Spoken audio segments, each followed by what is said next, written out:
start. How about we start with none other than Mad Max, Maxx Crosby, who just reset the record, the market for edge rushers as the Raiders extended him. He also is now becoming reportedly the highest paid non-quarterback in the history of the National Football League, surpassing Justin Jefferson. Now, again, I do believe we're going to have to wait and see what the actual parameters of this deal is before we can actually state that confidently, but that's what they're reporting it as.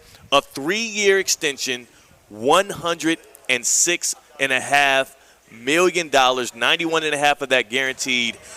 Yeah, and as Adam Schefter reported just 20 minutes ago, it makes him the highest non-paid quarterback. That is some bread to spend out on a 27-year-old face of your franchise edge rusher. And C-Cat, it doesn't just tell me that they believe in what he's able to bring to their locker room, to the gridiron every time he steps out there, because we know what that is. I mean, dude is one of the top 4 or 5 defensive players in the league right now. It tells me the Raiders are serious about trying to contend not in 3 years, not in 2 years, but right now. And I'm not saying Crosby makes them a contender, but it makes them a team that is more formidable when it comes to trying to win football games this year. They're going to get a veteran quarterback in the free agency market. Not sure who that's going to be yet, but this is the one signal that I need to see from them that lets me know at the very least they're not over here just rolling it back to the next season. All right, so you said they're going to get a veteran quarterback. Yeah. So is it Justin Fields, Daniel Jones, or who else? No, so that's the thing, though. I don't think that you even scrape that low. I also don't think that you go out and get Sam Darnold, because I have an interesting now reformed take on what Sam Darnold actually is and what he can be in the NFL, because I do think Kevin O'Connell, Justin Jefferson, and that whole Vikings ecosystem might have maybe bolstered him up a little bit more than what we actually anticipate his value being, and that's what the NFL has showed us right now.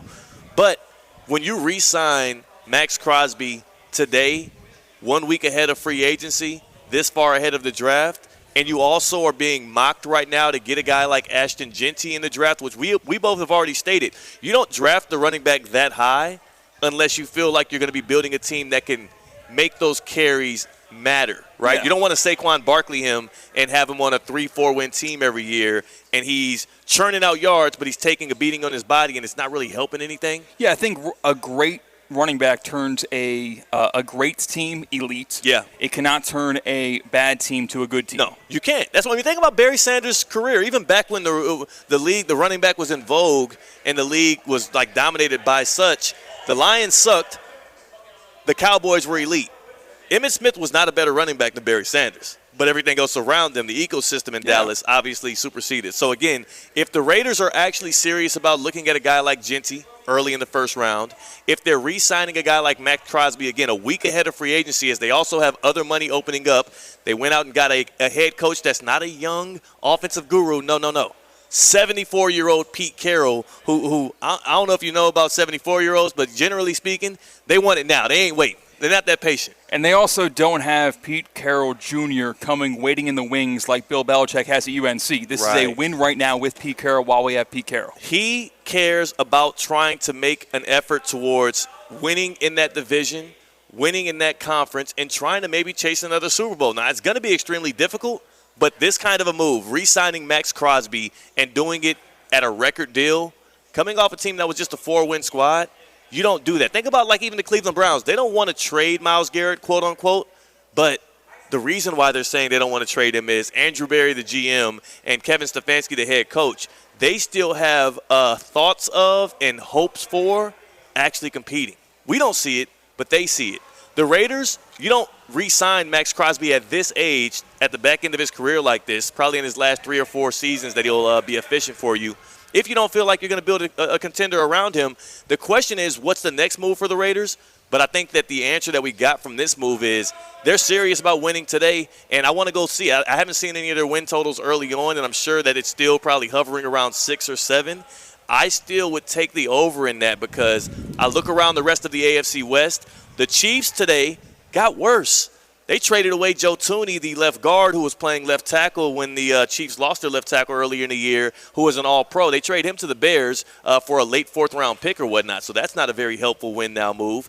The Chargers right now, people are rumoring that they might go get Devontae Adams, but what we do know about the Chargers as they stand today, C-Cat, they don't have any receiving threats that scare you.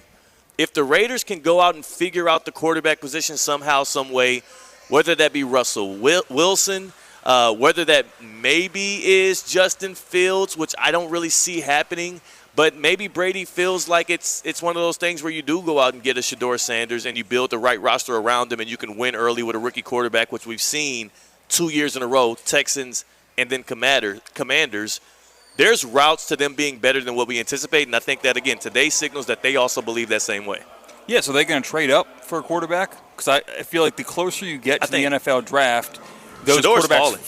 Shedeur's falling.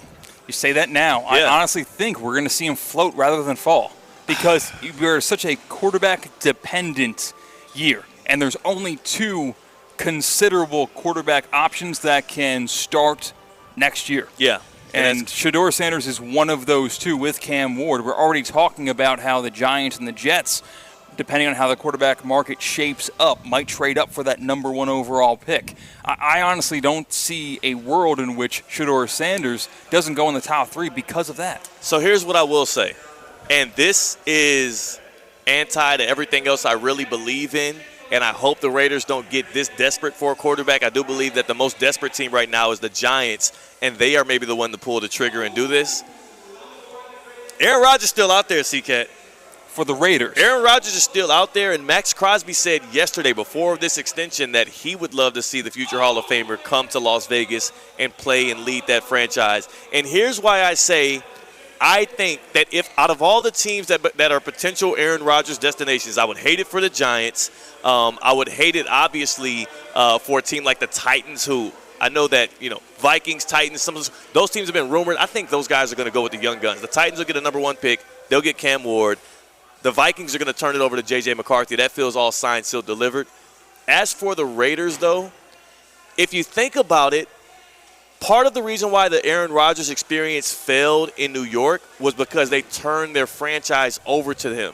They let him set the culture, which he did a terrible job of. They let him bring in all of his lackeys and friends, which did not turn good. I mean, which one of the many Aaron Rodgers friends actually did well for them? Devontae Adams, I could say, was productive, but that's because Aaron Rodgers was force-feeding him the ball. Honestly, I think Allen Lazard, when you consider what was given up for the player and what they're getting paid, Allen Lazard was actually a more productive wide receiver than Devontae Adams. Yeah, but based on compensation. So, yes, you're right. So, again. But it's not saying much. It's not. Yeah. It's not because everybody else did next to nothing. Randall Cobb, even there was an old lineman that followed him over there and never really played that much. Nate Hackett, obviously, was another terrible run as a coach. I'm not sure if he ever finds his way back into a prominent position in the league again. And they did not admit to it, but you got to assume Aaron Rodgers signed off on firing Rob Saleh. Yeah. And the Jets went from a top 10 defense to a bottom 5 defense as soon as he got fired. He's a bad decision maker. Aaron Rodgers is. And one thing I know about what the Raiders have right now between Pete Carroll, Tom Brady up there in ownership, as well as a guy like Maxx Crosby in that locker room, Aaron Rodgers ain't got the kind of sway to be able to change the kind of culture or the motivations or the character of any of that organization at any level. If Rodgers goes to if Rodgers goes to Las Vegas and plays for the Raiders, he would be there to just be the quarterback. Not to be the savior like what we saw with the Hard Knocks Jet stuff. Not to be the guy who this Lombardi trophy is looking lonely. He would have to come there and humble himself, similar to what Russell Wilson did in Pittsburgh. And if he's not ready for that, then it won't work out. Now, I don't